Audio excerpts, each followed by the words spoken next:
పోలీసులు అతిగా ప్రవర్తించారు. అలాగే పోలీసులకు సంబంధించి జగన్ టూర్ సందర్భంలో ఏమాత్రం భద్రతా చర్యలు చేపట్టలేదు.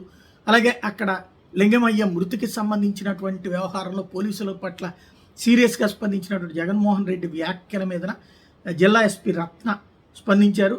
పోలీసు యూనిఫామ్ మేము కష్టపడి సాధించాం. మేము తప్పు చేస్తే రూల్స్ ప్రకారం చర్యలు తీసుకోవచ్చు.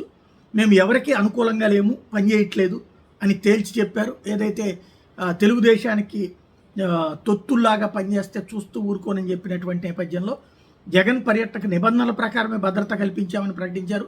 2 ఎస్పీలు బందోబస్తు నిర్వహించారని ప్రకటించారు. అలాగే కొందరు కవ్వించారని వైఎస్ఆర్ కాంగ్రెస్ పార్టీకి సంబంధించిన వాళ్ళు, అయినా కూడా పోలీసులు ఎక్కడ సంయమనం కోల్పోలేదు అని ప్రకటించారు.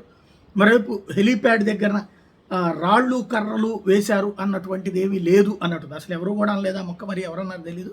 రాళ్ళు కర్రలు ఎవరు వేయలేదు అన్నటువంటి విషయాన్ని తేల్చి చెప్పారు.